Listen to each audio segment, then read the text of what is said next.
Hola a todos, bienvenidos a su tercera y última clase del curso de ABC de la Curaduría. Si están aquí, espero que la sesión uno y la sesión 2 sea lo suficientemente clara para que podamos comprender la tercera, que tiene un poquito más de complejidad con respecto a la estructura del curso. Perdón. Los temas a tratar del día de hoy son tres, que definen parte de la metodología curatorial. Es la investigación, el guión curatorial y sobre todo la exposición, que es lo que queremos generar gracias a las curadurías que estemos gestionando, ¿no? Y bueno, partimos de qué hace un curador.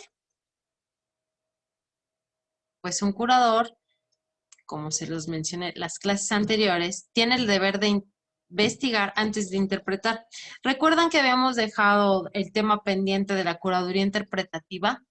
Bueno, les quiero poner un ejemplo muy importante sobre esto de la interpretación, sobre todo porque da valor a los objetos de carácter cultural, ¿no? Muchas veces realizamos exposiciones sin investigar y creo que muchos tienen noción de lo que estoy hablando. Es decir, muchas veces realizamos exposiciones de las que solo estamos interpretando los objetos que la conforman, pero no les estamos haciendo un análisis realmente formal o una investigación que sustente esa interpretación. Ahora, ¿a qué me refiero con esto? Les voy a poner un ejemplo mucho más claro. Yo creo que ustedes sí conocen esta obra. Es de Gustav Klimt. Miren, se llama El beso. Y es muy popular, al menos en México lo he visto, en galerías, museos, en puestos de revista, en kioscos y demás. Se venden hasta postales, hasta en cafecitos. ¿Por qué es muy popular esta pieza?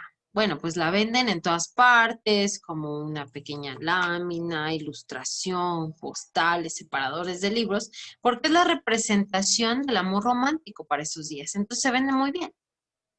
Y todos asocian esta imagen con la representación del amor romántico, del amor puro, del wow, qué bonito, qué hermosa pareja. Ustedes tienen otra lectura porque yo sí. Para mí no representa eso, ¿no? Y todo surgió a raíz de que tuve que investigar esta pieza.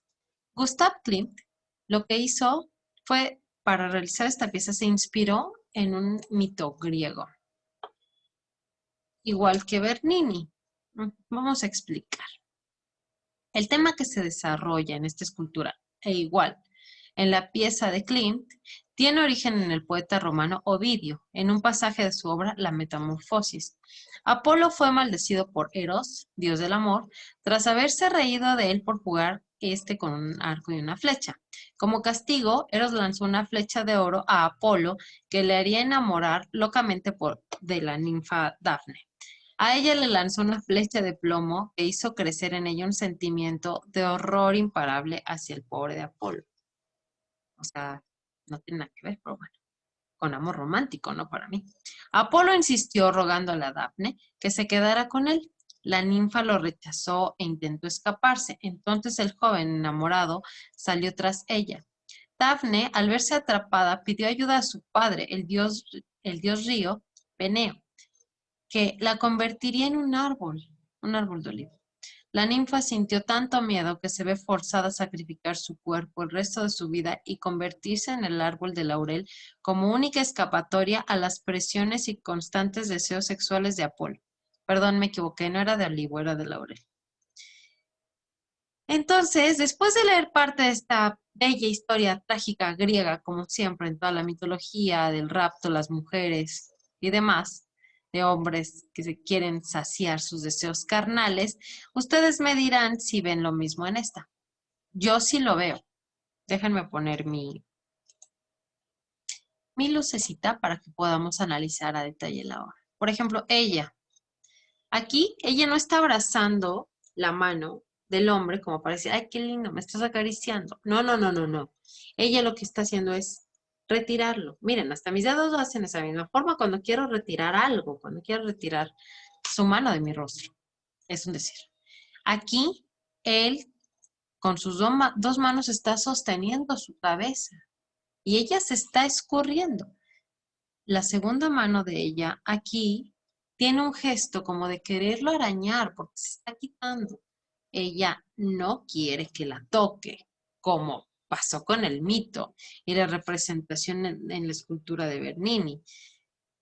Más a detalle, si vemos la pieza ya, no solo un fragmento, pues notamos el juego de las manos, también ella se está escurriendo y debajo de ella salen estos pequeños triángulos que se asemejan a raíces para convertirse en un árbol de olivo, perdón, de laurel. Lo mismo pasa en esta escultura. ¿A qué voy con esto de la representación?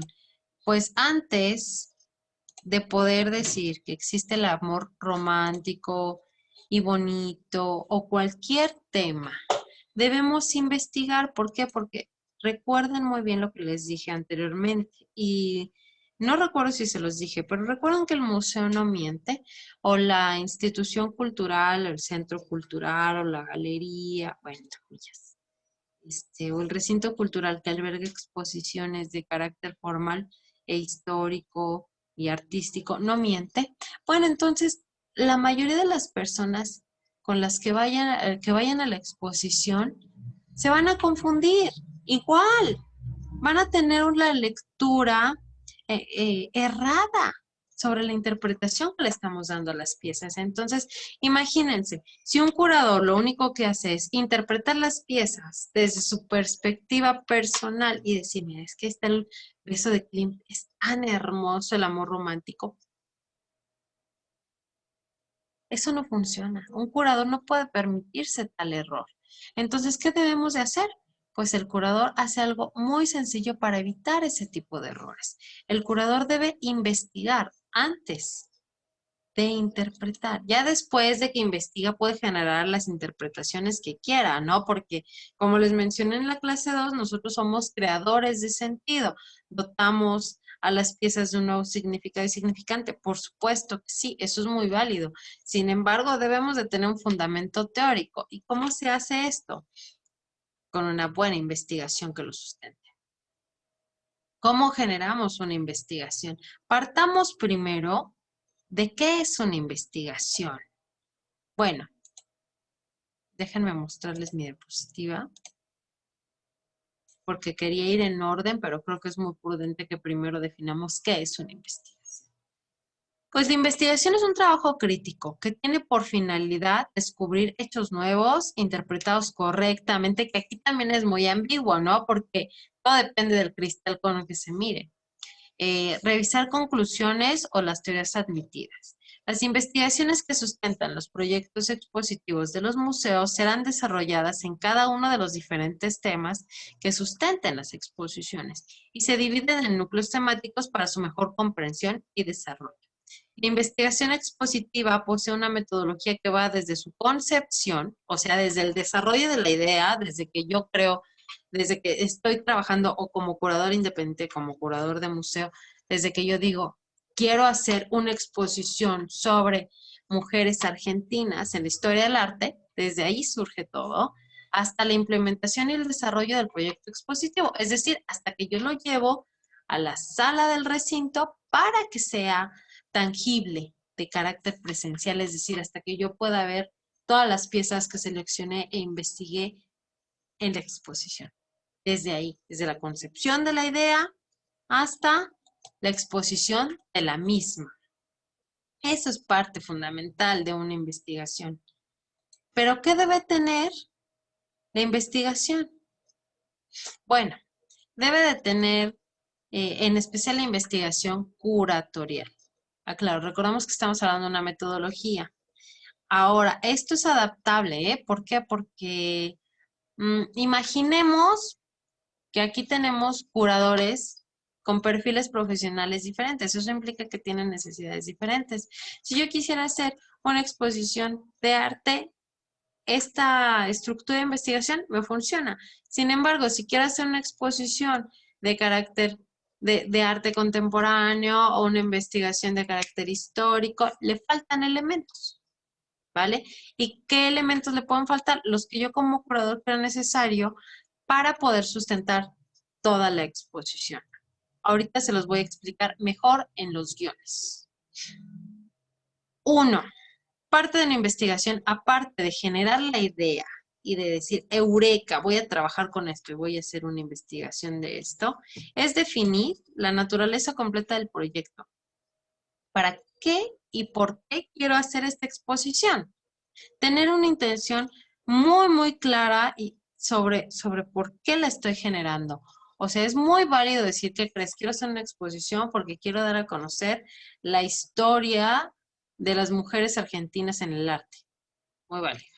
También quiero hacer una exposición porque quiero vender obra que ya tengo rezagada y sobre todo quiero mostrarla, a ver cuáles son las tendencias. Muy válido. ¿Sabes qué? Quiero hacer una exposición porque quiero dar a conocer a un grupo de artistas urbanos que se está gestando en mi colonia. Muy válido. Cualquiera de las intenciones que tengamos a la hora de realizar una exposición son completamente válidas. Aquí nada es inválido con respecto a la creación de exposiciones, siempre y cuando sea viable.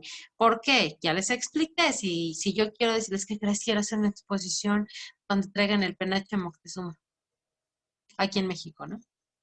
Es así de, pues ya estamos mal. Continuemos.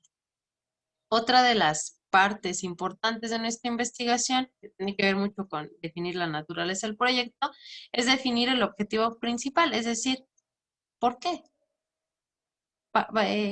¿Y por qué es importante el objetivo? ¿Y por qué va de la mano de definir la naturaleza del proyecto? Porque, bueno, si ya definí que quiero realizar una exposición para dar a conocer a alguien, ahora es anotarlo, literal, escribirlo. Bueno, pues vamos a dar a conocer el trabajo de un grupo de artistas urbanos locales en la escena, bla, bla, bla, de tal lugar. Fin, tu objetivo debe ser muy breve, muy conciso y debe estar muy relacionado con la naturaleza de tu proyecto. Si tu objetivo tiene alguna incoherencia o alguna diferencia muy grande con la naturaleza de tu proyecto, algo está mal. Tienes que tratar de que la investigación sea coherente. ¿Por qué? Muchas veces cuando reviso proyectos curatoriales, al definir la naturaleza del proyecto, muchos empiezan con, quiero realizar este proyecto porque es importante que la gente conozca el patrimonio cultural que tenemos en Colombia. Perfecto. Y el objetivo principal, vender las piezas. No, pues, ¿qué pasó? O sea, se vale hacerlo. Ya dije que sí, pero hay que estar bien estructurados y ser coherentes con lo que queremos. Si la naturaleza de nuestro proyecto es divulgar, dar a conocer o vender, nuestro objetivo debe estar bien definido. Así de sencillo, ¿no? Si yo quiero vender, bueno, el objetivo principal es vender las piezas para que tengan un nuevo dueño, no lo sé, para empezar a gestionar nuevas colecciones de forma independiente, dar a conocer mi trabajo para que se generen nuevas series de pintura, etcétera. Es muy, muy válido el objetivo principal. Esto lo van a tener más claro cuando lean el capítulo 2 del Manual de Curaduría en un Museo. No quiero detenerme mucho en estos puntos. Yo quiero hacer énfasis en estos tres, en la tesis, la representación y la investigación, ¿vale?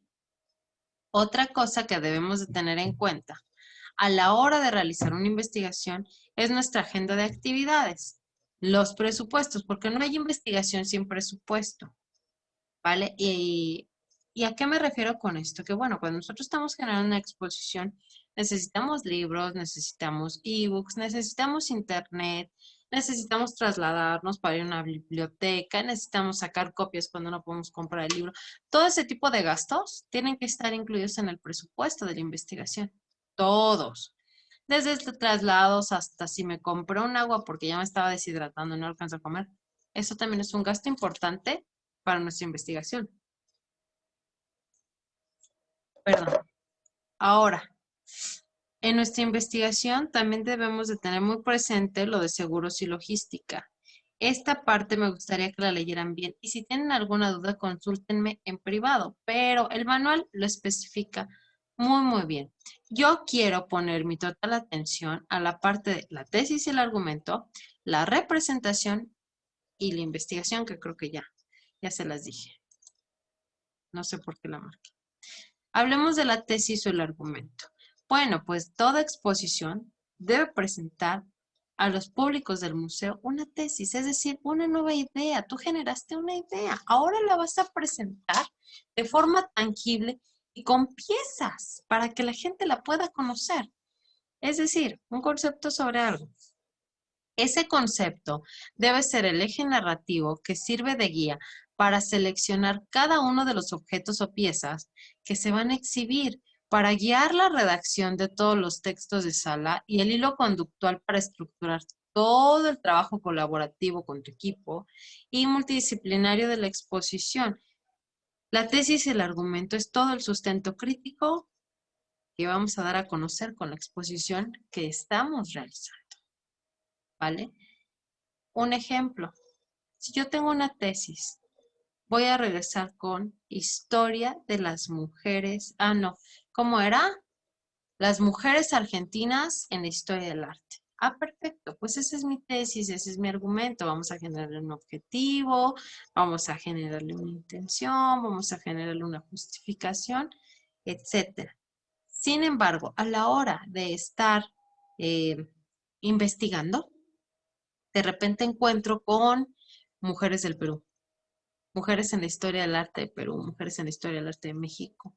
Y esa es información que está de más, porque no tiene nada que ver con mi tesis y argumento. Si mi tesis fuese historia latinoamericana de las mujeres en el arte, sería completamente distinto. Ahí sí entra, hasta tendría que investigar de más países. ¿Por qué es importante tener muy a la mano nuestra tesis y argumento? Porque podemos economizar tiempo, sobre todo economizar información. Yo sé que a la hora de realizar una investigación tenemos todo un mar de posibilidades, pero debemos de ser debemos estar muy enfocados en lo que queremos. Y nuestra tesis y argumento es lo que nos permite enfocarnos bien en el tema que vamos a desarrollar para no desviarnos, para no desvirtuar el tema y para enfocarnos en lo que queremos hacer para llegar a la exposición, ¿vale? Ahora, la tesis y el argumento es el sustento crítico que justifica toda la investigación. Es lo que les he venido diciendo desde la primera clase. Un curador, antes de interpretar, investiga. Es un investigador asiduo. Solamente así va a poder generar buenas exposiciones, de verdad, buenas experiencias.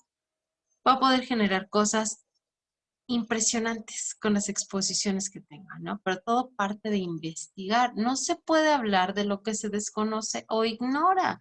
Es como si ustedes de repente, imagínense que estuviésemos en vivo y que me pregunten, oye maestra, ¿cómo se aplica la hoja de oro?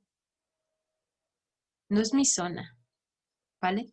Por eso, si yo investigo más sobre aplicar oro y de repente les cuento que creen, ya investigué, ya lo podemos hablar, es mucho mejor. Eh, en definitiva, un curador siempre, siempre, siempre debe investigar antes que interpretar. Hablemos de una parte importante de nuestra investigación, la representación. La representación implica los nichos o los diferentes públicos a los que vamos a llegar con la exposición que vamos a generar. Es decir, se refiere a las múltiples narrativas que debe abordar un museo para que los distintos públicos se sientan incluidos en él.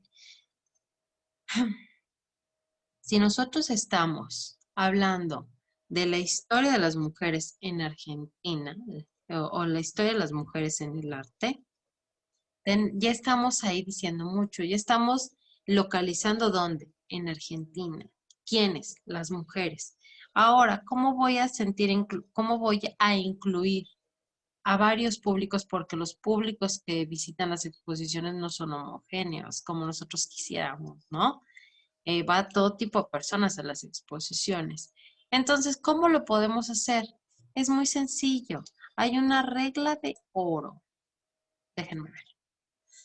Tenemos que simplificar el lenguaje sin mutilar el sentido. Es decir, que la exposición que estoy realizando yo la pueda comprender desde un estudiante primaria hasta un universitario y satisfacer al especialista. Muy complicado, pero hay una media en la que podemos hacer todo esto. Por ejemplo, sabemos que algo no está bien cuando lo primero que entramos a una exposición vemos un texto curatorial con palabras rimbombantes.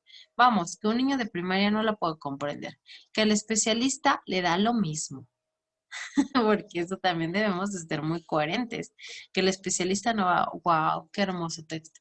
No, claro que no, le da lo mismo porque lo que va a ver es la exposición. Muchas veces ni siquiera leen los textos. Los que se detienen a leer los textos son los niños de primaria, los adolescentes a los que mandaron a hacer la tarea, el especialista lo lee rápido y dice, ay, sí, qué bonito, no te entendí. Y el público en general. Entonces, parte importante de la representación es la parte del lenguaje en cómo nos comunicamos con las otras personas. No hay exposición sin público. Así de sencillo. Y para poder ser inclusivos, necesitamos simplificar el lenguaje sin mutilar el sentido de lo que queremos decir. No al grado de diluirlo, ¿vale?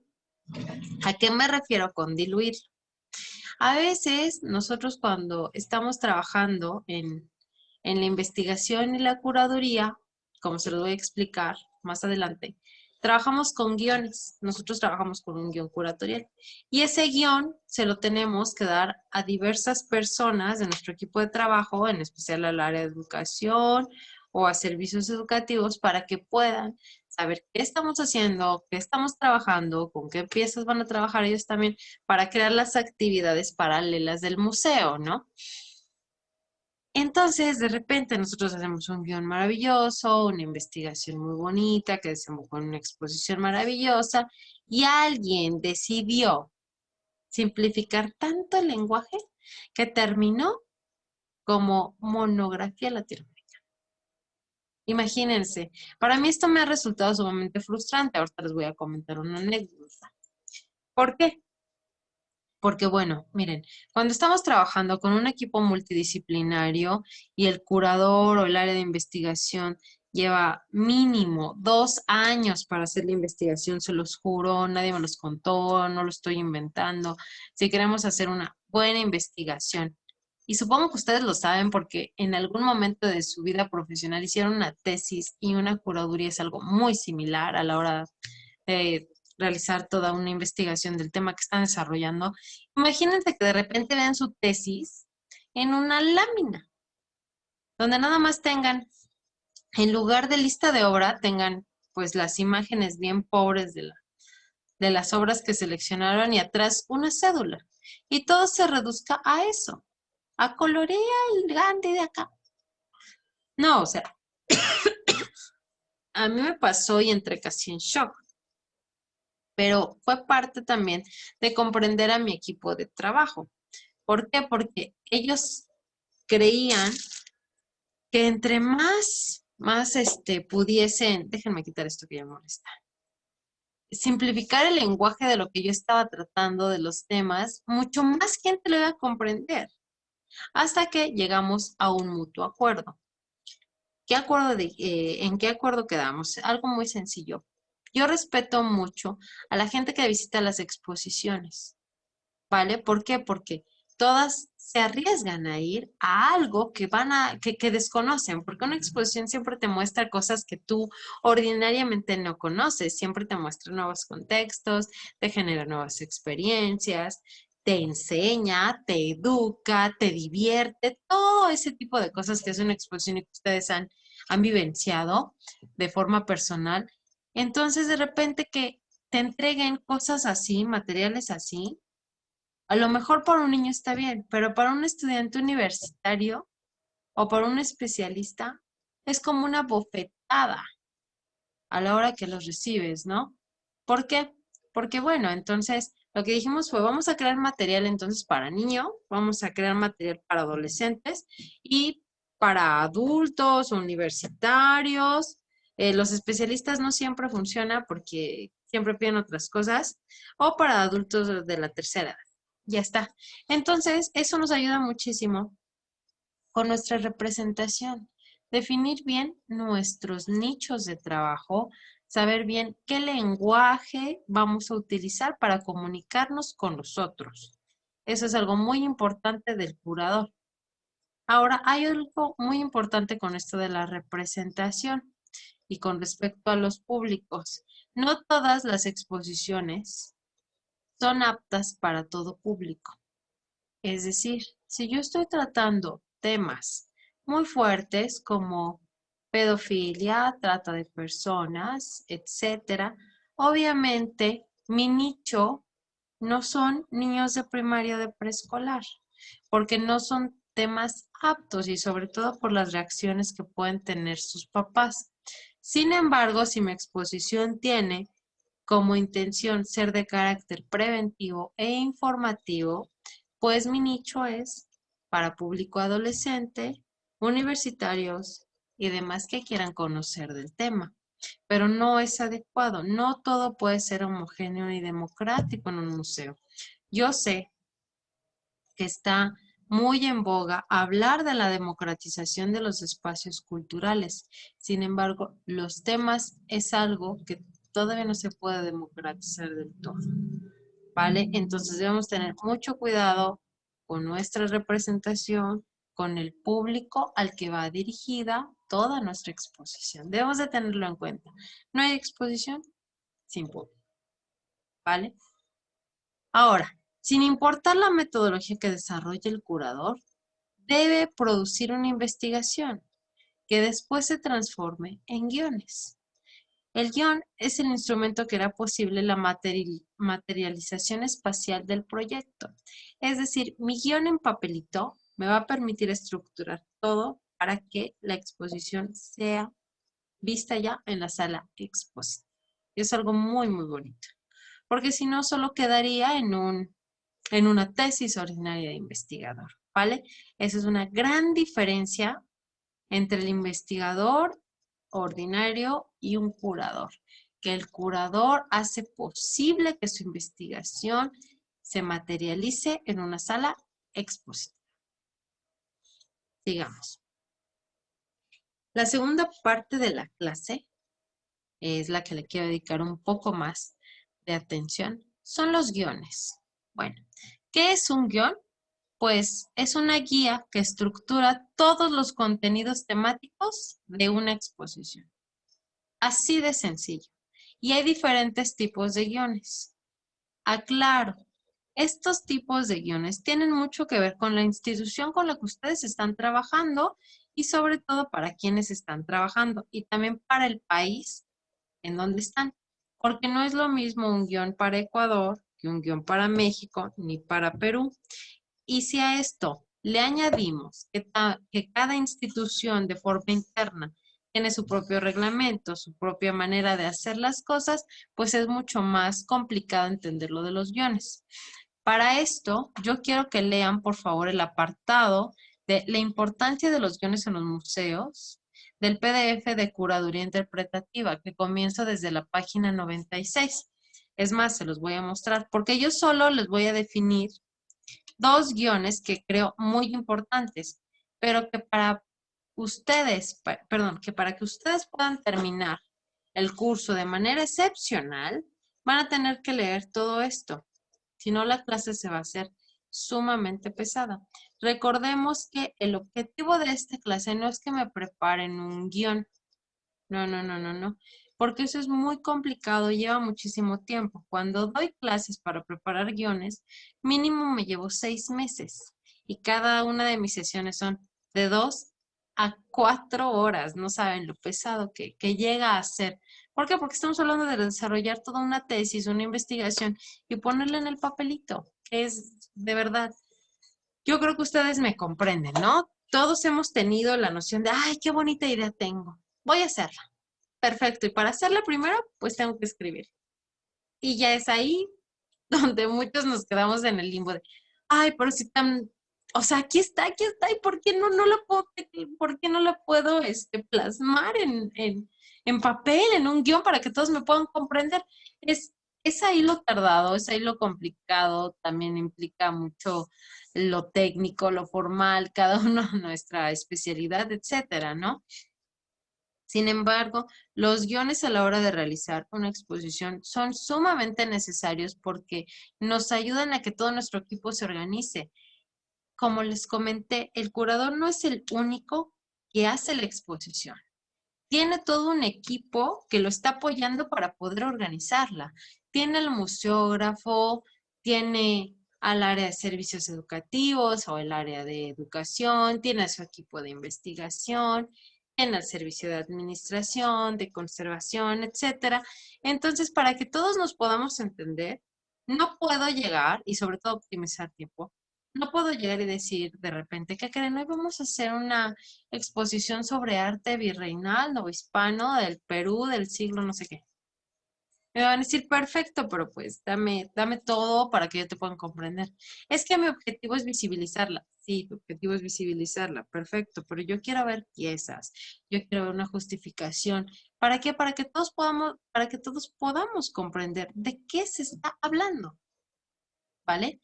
Entonces es bien importante aterrizar todas nuestras ideas en parte de la investigación y después adaptarlas a los guiones para que nuestro equipo las comprenda.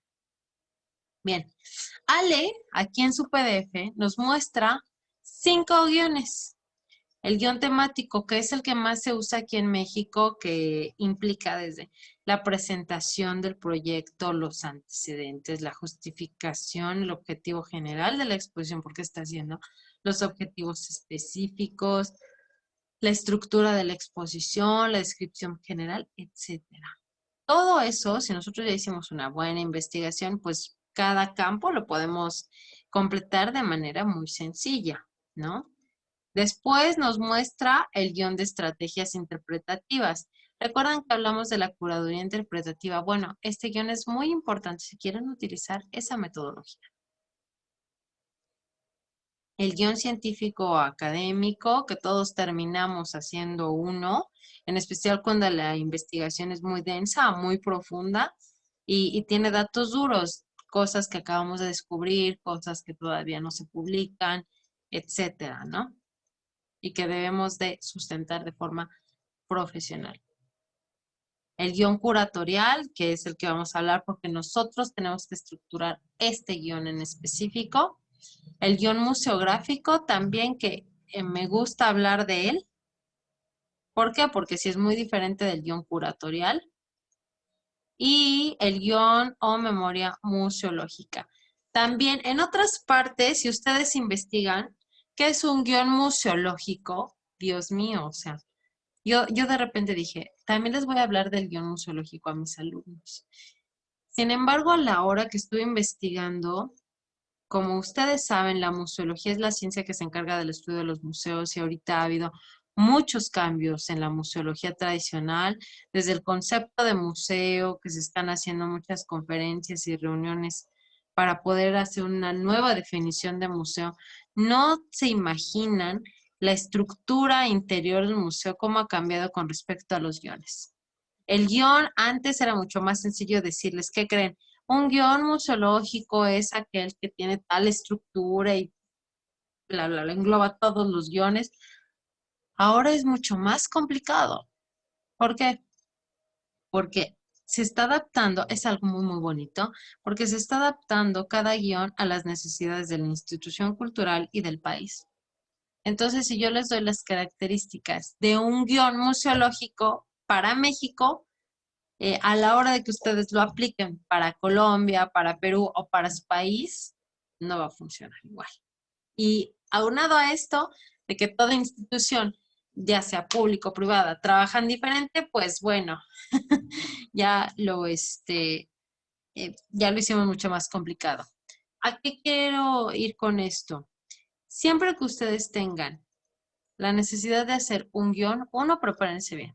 Dos, siempre pregúntenle a alguien o que les enseñe, por favor, cómo se están trabajando los guiones en esa institución. Es un buen punto de partida, investigar. Porque les voy a comentar algo muy importante. Una anécdota. Cuando yo terminé de estudiar museología, pues traía fresco todo lo de los guiones. Ay, qué bonito, ya sé. Si me ponen a hacer un guión, yo lo voy a poder hacer bien fácil. Ya conozco la estructura, ya los he hecho, bla, bla, bla. Va. A la hora del trabajo, que la curaduría es una disciplina muy, muy práctica, ok, me ponen a hacer un guión y me piden, aquí está, haz tu guión sobre esto. Perfecto.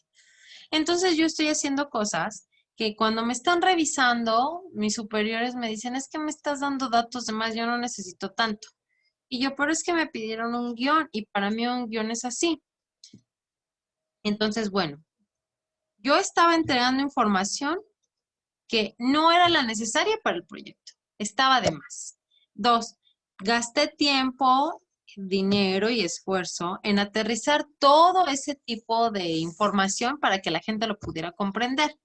Y eran datos innecesarios. Entonces, ¿por qué les doy este consejo? Porque creo que es muy válido que ustedes investiguen bien dónde están trabajando, donde les pidan el guión, cómo van a trabajar para que economicen también sus tiempos, información y puedan adecuar mejor su agenda de trabajo, ya que no toda la información a veces es viable presentarla, ¿vale? Mejor adecúense, es lo que yo les recomiendo con respecto a los guiones, pero todo curador necesita un buen guión para mostrarle y guiar a su equipo de trabajo. Lo van a ver cuando terminen de leer esto, el de Ale Mosco Jaimes. Después les voy a presentar otro texto y vamos a la presentación de la clase para que me puedan comprender mejor. Entonces, bueno, ya que definimos más o menos los tipos de guiones, que puede haber más porque con esto de que la museología está cambiante, que cada área del museo está desarrollando también sus propios guiones, ya no solo el museógrafo, el curador, sino también el área de educación está generando sus propios guiones de acuerdo a sus necesidades. Bueno, nosotros que estamos en el área de curaduría y que trabajamos directamente con el museógrafo, vamos a generar un guión curatorial, que es en el que me quiero enfocar. ¿Qué es el guión curatorial? Pues según Ale Mosco nos lo da así muy, muy breve, que a mí me gusta mucho su definición y es lo que utilizo.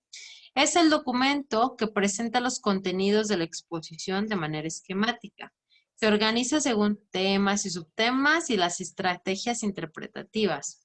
Este guión es la versión resumida del guión científico, traducido en cédulas o versión final de los textos que acompañarán la exposición, con un lenguaje muy breve y claro, puntualizando la jerarquía de las cédulas y su tipo.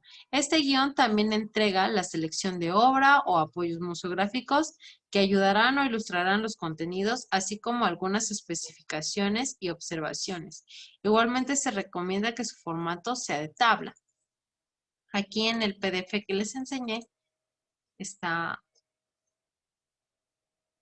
como ella, a qué se refiere con la tabla, un pequeño ejemplo. Y en el Classroom les dejé algo así. Objetos interpretativos, conocimiento, emoción, acción. El cedulario, el tipo de cédula, el número de palabras, estrategias. Entonces, hacer un guión curatorial realmente no es tan sencillo, no cualquiera lo hace. Necesitan experiencia. El curso no me da para más, solo me da para enseñarles parte de lo que debe contener un guión curatorial y que deben adaptar a las necesidades de lo que ustedes requieran para la exposición. ¿Qué es lo que debe contener un guión curatorial? Pues los temas y subtemas. Deben de investigar también a qué me refiero con núcleos temáticos. ¿Qué querrá decir la maestra con eso? Dos, los objetivos, o sea, todas las estrategias interpretativas, el conocimiento, emoción y acción, qué es lo que quiero generar en la gente con esta experiencia de visitante. Tres, los contenidos, también los cedularios. Cuatro, la selección de obra cuando exista. ¿Por qué cuando exista? Porque no todas las exposiciones requieren de piezas de carácter tangible. Muchas veces estamos hablando que estamos generando exposiciones de patrimonio intangible. Busquen qué es patrimonio y la tipología de patrimonio. Y 5, las estrategias interpretativas, los apoyos museográficos, si necesitamos mamparas, los textos de sala, etcétera. Las fichas inclusive. Y las 6, especificaciones y observaciones que pueden ser de carácter museográfico o de conservación, inclusive si nosotros notamos algo raro, perdón, inusual a la hora de estar montando la obra o realizar el guión, también debemos especificarlo allí. Entonces, déjenme poner la diapositiva, ya está, regresé. Ya que tenemos los elementos de forma general del guión curatorial, ahora los vamos a comparar con otro manual. Les dejé allí en el Classroom un manual de curaduría para museos. Este manual, a mi forma de ver, es el que mejor se entiende a la hora de realizar un guión curatorial. ¿Por qué? Les comento, los guiones son productos tangibles que todo curador debe tener sobre su investigación y sobre la exposición, ¿no? Antes de ver la exposición en sala, un curador tiene su guión para hacerla posible. Sin embargo, va a ser muy complicado que en este curso yo pueda ahondar en cómo se hace un guión, porque, porque lleva tiempo, ¿no? Ya se los vengo explicando. Lleva tiempo y todo depende de su país, de la institución y de sus necesidades. No quiero sonar tan repetitiva. Sin embargo, sí quiero hacer una comparativa con el guión museográfico, porque a veces la gente los confunde y son cosas completamente distintas, ¿no? ¿Qué es un guión museográfico? Pues es el documento que traduce el guión curatorial a un espacio en realidad tridimensional o completamente expositivo. Es decir, en este se va a plasmar y distribuir todos los núcleos temáticos que hayamos trabajado en el guión curatorial, o sea, todo nuestro contenido dividido en salas. También la colección ya, el guión museográfico va a permitir que la podamos ver en el espacio determinado donde será las medidas de conservación, las propuestas de diseño, identidad gráfica, el mobiliario, las estrategias tecnológicas y didácticas que se utilizarán para la exposición, el recorrido, las especificaciones técnicas, producción, montaje, diseño, luz, color. Todo va a estar en este guión museográfico que a mí me gusta mucho. Yo evito hacerlos porque yo no soy la persona adecuada para hacer una identidad gráfica, ¿no? Pero sí me puedo encargar de la selección de obra, porque soy curadora, por supuesto que lo puedo hacer. Si fuese diseñadora, pues vamos, o arquitecta, claro que también podría generar la identidad gráfica. Estos dos guiones se confunden muchísimo, porque todos lo comprenden de forma diferente. Si a alguien le dicen, oye, ¿me das por favor tu guión museográfico? Sí, y hay gente que entrega otro tipo de proyectos, entrega parte del guión curatorial. Pero el guión museográfico se diferencia del curatorial porque su composición es distinta. Implica el diseño arquitectónico, el diseño gráfico y el diseño industrial de toda la exposición. Con diseño arquitectónico empezamos con los planos. Cómo vamos a distribuir todas las piezas en sala, también tener en cuenta todas las dimensiones, los espacios, si la pieza cabe por esa pequeña puerta o por otra sala o no cabe en sala, etcétera, ¿no?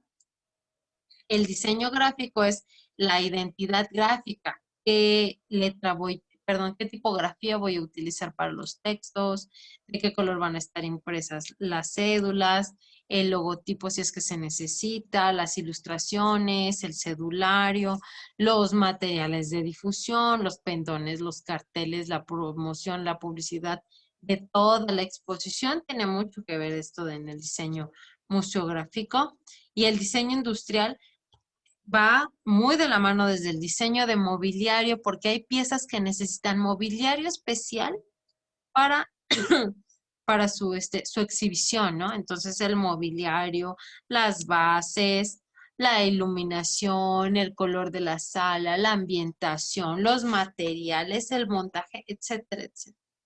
Como verán, es completamente distinto y estos dos guiones van de la mano. ¿Vale? ¿Por qué me quiero enfocar en ellos dos? Porque es mucho más sencillo que ustedes puedan encontrar la definición de guión museológico que a ustedes les convenga. Es más, eso les voy a dejar. Les voy a dejar investigar qué es un guión museológico. Y todos van a encontrar cosas completamente distintas. Pero sí deben de tener en cuenta que el guión curatorial y el guión museográfico van muy de la mano para poder generar una exposición. Uno es la parte teórica de cómo se estructura y otra es la parte espacial de cómo se tiene que escenificar la exposición. Eso estamos hablando sobre guiones. Espero que haya quedado claro. Si tienen dudas, me pueden escribir. No los quiero llenar de información sobre los guiones, ya tienen suficiente material.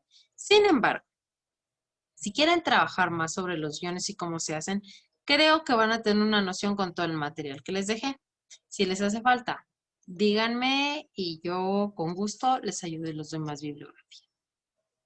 Ahora, todo esto de los guiones, la investigación, ya nos preparamos mucho. ¿Para qué? Pues para generar una exposición. ¿Y qué es una exposición? Pues es la presentación pública de objetos o piezas con interés cultural. No es cualquier cosa, ¿eh? No, no, no, no. Piezas con interés cultural. Sigamos. ¿Qué se necesita para realizar una exposición? ¿Cuáles son los elementos básicos? Uno, pues las piezas, los objetos o los contenidos, porque recordemos también que si estamos hablando de piezas de carácter cultural, pueden ser de piezas patrimoniales o no patrimoniales, pero estas incluyen que también hay patrimonio cultural intangible, como tradiciones, costumbres, fiestas religiosas, música, etcétera, y no es algo que podamos tocar, ¿no? Entonces, todo esto debe estar contenido en los elementos básicos de una exposición, saber con qué piezas, objetos o conocimientos estamos trabajando para poder realizarla. La segunda parte importante para generar una exposición es el espacio o el medio. El espacio donde se va a generar la exposición cuando es de carácter presencial o el medio. El medio me refiero a los medios electrónicos o digitales que utilizamos para poder presentar la exposición. Pueden ser redes sociales, pueden ser páginas web, etcétera. Es un medio digital, a final de cuentas, ¿no? Con esto me refiero a la virtualidad de. El tercer elemento de toda exposición, aunque muchos se lo ahorran porque a veces nada más tienen el recinto, las piezas y ya con eso hacen una exposición. No, no, no. La curaduría, que es la tesis argumentativa que va a sustentar todo nuestro tema a desarrollar, todo nuestro concepto. Y lo más importante en una exposición, aparte de todo esto, es el público. Lo que les vengo diciendo desde hace rato. No hay exposición sin visitante. Perdón, tengo algo que me molesta en la nariz. Y hay diferentes tipos de exposiciones. La tipología de las exposiciones.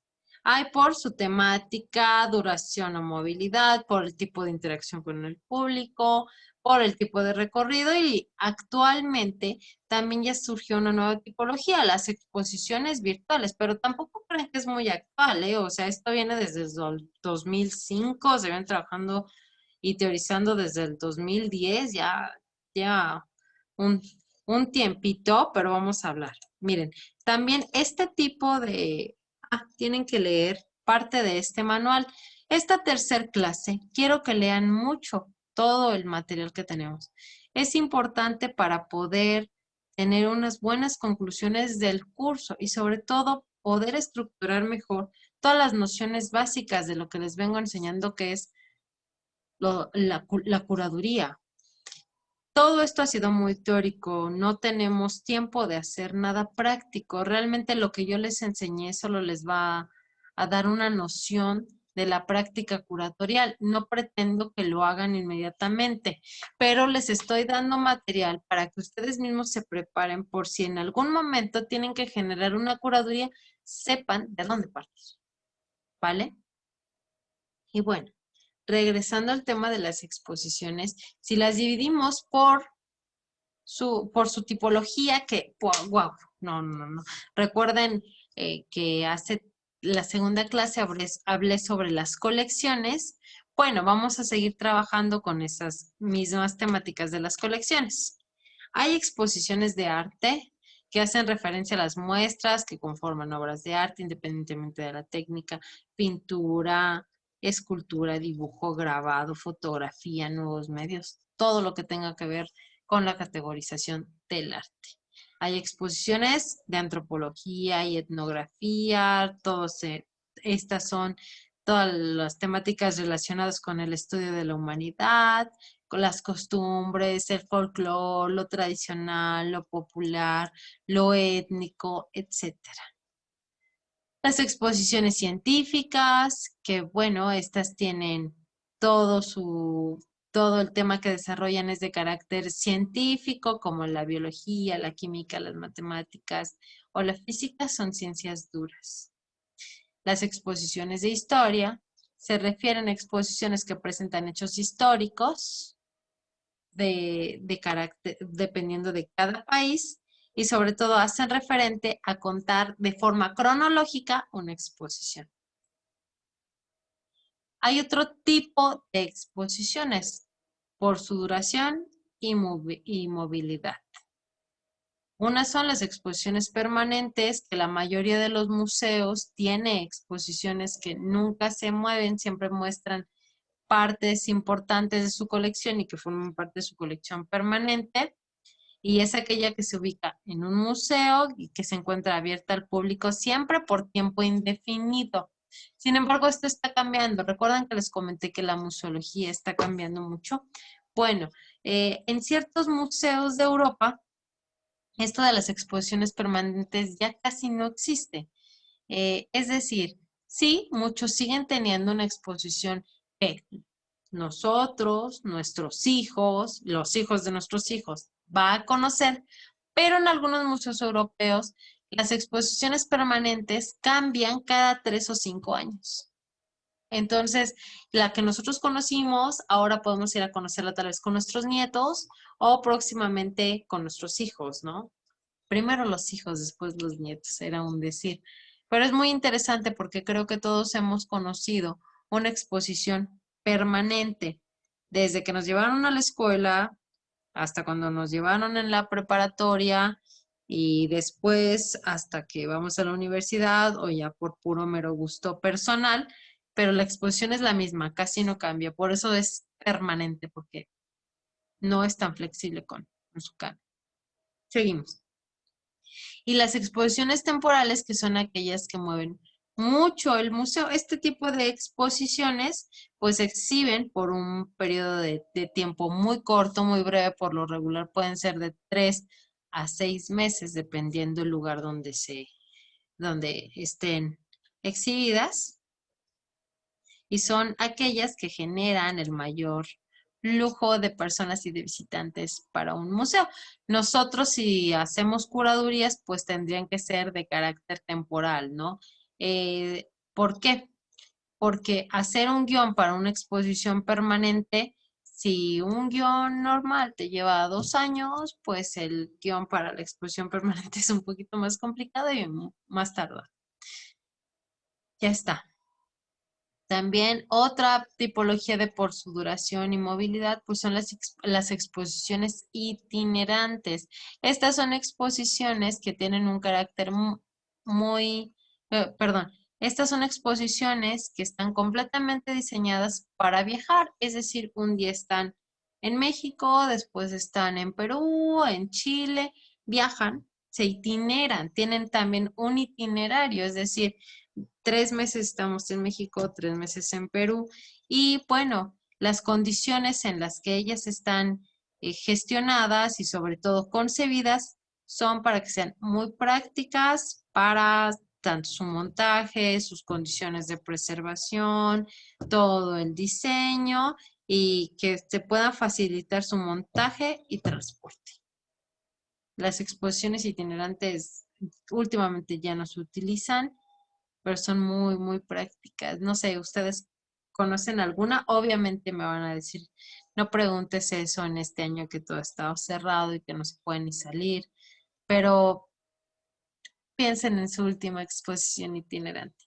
Ya casi no se usan porque, bueno, es complicado y gestionar los presupuestos para realizarlas, ¿no? Porque son muy, muy caras debido a la logística que conlleva estar moviendo las piezas de un lugar a otro. Ahora, hay otro tipo de exposiciones que son las que tienen relación directa con el público. Las más básicas y desde mi punto de vista, las más aburridas. Perdón, pero siempre he dicho que una exposición te debe de generar una experiencia, ¿vale? Independientemente de la que sea, pero ya no te puedes permitir como curador gestionar solo exposiciones de carácter contemplativo. ¿Por qué? Bueno, las exposiciones contemplativas son aquellas que se caracterizan por observación de objetos o piezas, nada más, y ofrecen básicamente información visual. Literal, solo vas a ver. Y creo que, no sé, tengo ruido con eso. Ustedes díganme, ¿a ustedes les gustaría hacer algo así? Yo creo que sí también, o sea, creo que eh, para un ejercicio curatorial de primera instancia puede ser muy fácil organizar una exposición contemplativa. Pero al menos para mí, a estas alturas del partido, creo que ya no lo haría. Piénsenlo bien, pero son muy buenas cuando estás iniciándote en esto de la curaduría. Otro tipo de exposiciones son las de manipulación, que son exposiciones que propician y motivan la intervención física entre el visitante sobre los elementos básicos, perdón, gráficos y mecánicos que componen la misma. O sea, la mayor parte del tiempo cuando hay presupuesto, y lo vimos en el guión museográfico, con respecto a los recursos tecnológicos o gráficos que vamos a utilizar para la exposición, eh, nos gusta manipular, nos gusta interactuar con ciertos gráficos de, ay, mira, aquí tengo una tableta, voy a decodificar tal cosa y a lo mejor se mueve. No, no lo sé. Pero bueno, cada exposición siempre tiene algo para tocar. Depende, sola, obviamente si es contemplativa, pues no tiene mucho para poder interactuar de esa manera, pero las exposiciones que permiten la manipulación de de ciertos gráficos, de ciertos elementos que la constituyen, pues ayudan a una mejor experiencia del visitante. Hay otro tipo de exposición, que es la exposición interactiva. El público puede intervenir activando dispositivos o elementos que cambien el estado de la muestra o de las piezas. Por ejemplo, en Japón se utilizan piezas holográficas. Es wow, maravilloso entrar a un museo en Japón y ver la pieza, cómo se mueve, cómo se genera. Inclusive, no lo sé, ustedes denme ejemplos. ¿Saben también que tiene mucho que ver con las piezas, perdón, con las exposiciones interactivas? Mm, en México hay un museo que se llama Museo del Papalote, Museo del Niño, y que tiene un,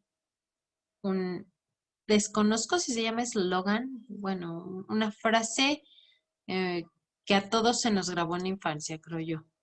Toca, juega y aprende. Entonces, la exposición interpretativa te deja tocar, jugar y aprender.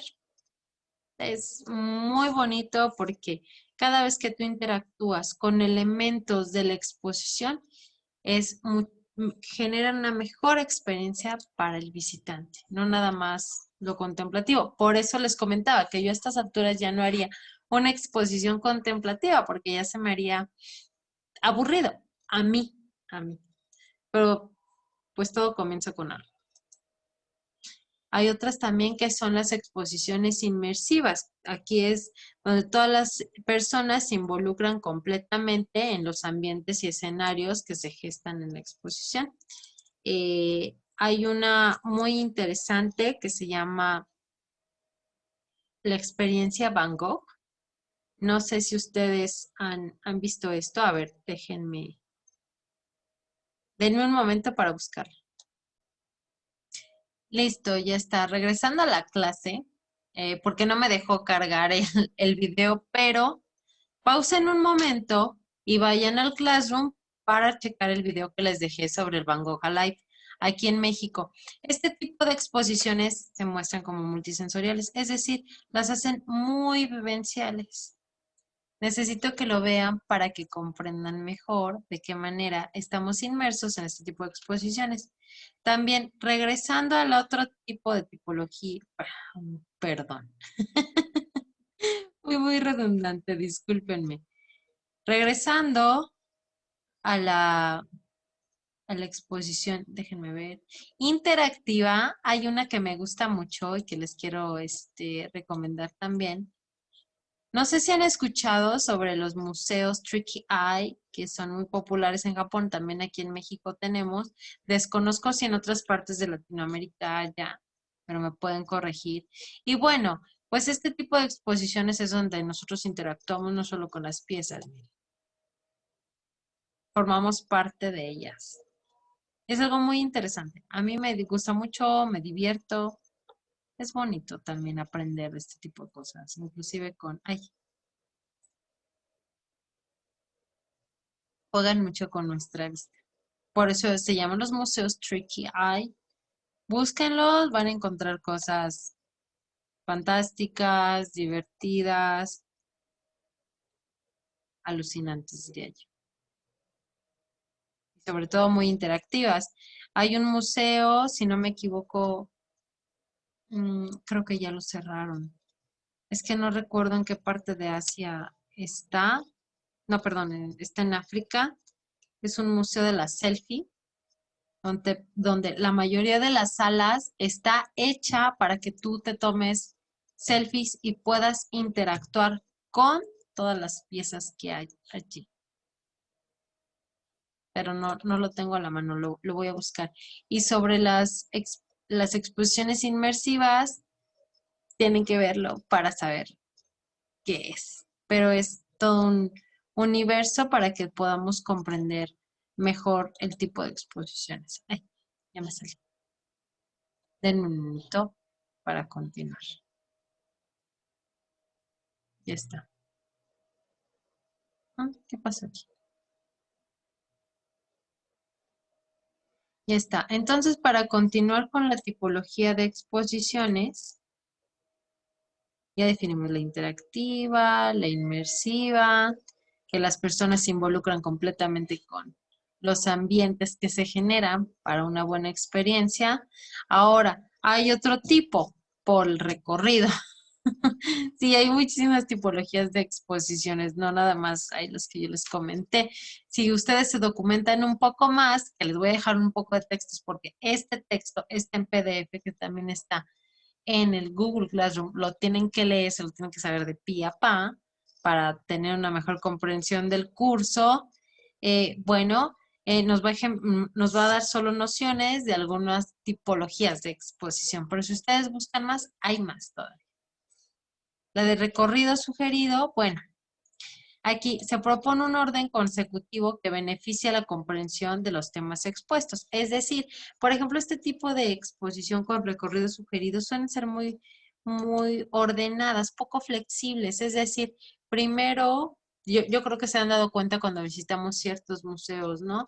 Comienzas con aquella sala, no te puedes pasar a esta sala primero. No. Primero, allá está la sala y comienzas ahí.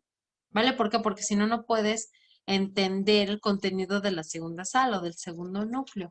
Es un recorrido que relativamente se sugiere, tampoco es obligatorio. Otra tipología de exposiciones es el recorrido libre, donde tú puedes comenzar la exposición con la clase 2, con la sala 2, después pasarte a la sala 1, continuar en la sala 3, porque esta opción ofrece más autonomía a ti como visitante, ¿no? No es un recorrido obligatorio. Y están las exposiciones que tienen recorrido obligatorio, que sin la primer sala, tú no puedes pasar la segunda. Inclusive me ha pasado que cuando son este tipo de exposiciones, te prohíben regresar a la primera. Me tocó en el Museo Nacional de Arte en México, que a mí me gusta visitar la sala, entonces estaba dando mi recorrido y ya iba a entrar al núcleo 2, a la sala número 2, y dije, no, no, no, me falta una pieza, quiero volver a verla. Quería regresarme y me detuvieron inmediatamente. Fue de, no, no, no, usted debe de terminar el recorrido como empezó y no puede regresarse. Entonces, ok, perfecto. Quiero hacer una gran diferenciación porque creo que no me expliqué bien en el del recorrido sugerido. En el recorrido sugerido, el museo te dice, a ver, aquí está la sala 1, la 2 y la 3. Lo que te sugiero yo es que vayas primero por la 1. Inclusive la misma señalética de la exposición te lleva sala 1 o continúa con la sala 2. Así, poco a poco te lo va sugiriendo. Es diferente al recorrido libre. El recorrido libre por lo regular no tiene tanta señalética. Puedes comenzar donde tú desees, como ya lo expliqué, y el recorrido obligatorio. Ese forzosamente inicias en un punto y debes terminar en el otro para tener mejor comprensión de la exposición. Y ya está. Eso es con respecto a la tipología de exposiciones. Yo les mostré aquí una tipología básica, pueden encontrar más claro. Yo les mostré la que creí más completa, pero me faltó una que todavía no he encontrado suficiente documentación para poder anexarla sobre las exposiciones de carácter virtual. Es decir, nosotros ya no nos desplazamos de forma física a los espacios para poder entrar a una exposición. Y ahorita con lo de la pandemia, muchos recintos culturales están ofreciendo recorridos virtuales y exposiciones mediadas, gracias a la virtualidad, para poder conocer los recintos. Creo que hay una oferta magnífica en internet que ustedes pueden checar de acuerdo a sus gustos, características, inclusive necesidades o ganas de curiosear con respecto a este tipo de exposiciones. Para concluir el curso, que para mí fue muy breve, pues bueno, quiero definir bien esto del curador. El curador visibiliza nuevas realidades, las construye con objetos tangibles e intangibles y hace posible la creación de nuevas concepciones discursivas sobre el tema que se está investigando para crear exposiciones, independientemente de la tipología. Y chicos, pues creo que el curso se me hizo muy breve. Espero que haya sido un ABC real de la curaduría, de cómo trabajamos. Espero que les haya dado las nociones básicas sobre el curador, la curaduría. Siento que me faltó ahondar más sobre los guiones y nuestras metodologías, pero creo que eso implica un programa más extenso. Sin embargo, yo estoy en plena disposición de ayudarles con todas sus dudas, sobre todo satisfacer aquellas pequeñas dudas que tengan sobre las curiosidades, no sé, de la curaduría, ¿no? Prefiero que me pregunten, ¿qué crees? Quiero que me ayudes más con, no sé, recomiéndame un libro para hacer un guión museológico o recomiéndame otro libro para comprender mejor la tipología de las exposiciones.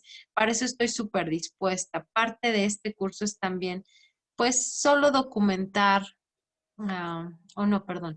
Parte de este curso es solo ser una breve introducción a lo que es la disciplina curatorial y creo que con esto quedó claro lo que hace un curador, qué es la curaduría y la gran diferencia con las otras disciplinas museológicas, ¿no? Desde los guiones, que trabajamos diferente, hasta nuestras propias actividades. Agradezco muchísimo toda su atención. Si tienen dudas, estoy completamente para servirles. Y pues muchas gracias. Gracias por concluir el curso y espero verlos pronto después. Yo creo que voy a hacer un cuarto video un poco más breve para revisión de trabajos. El curso oficialmente termina el 21 de enero. Ya revisaré sus evaluaciones y bueno, pues muchísimas gracias por estar conmigo y compartir este pequeño espacio. Fue un placer servirles. Bye bye.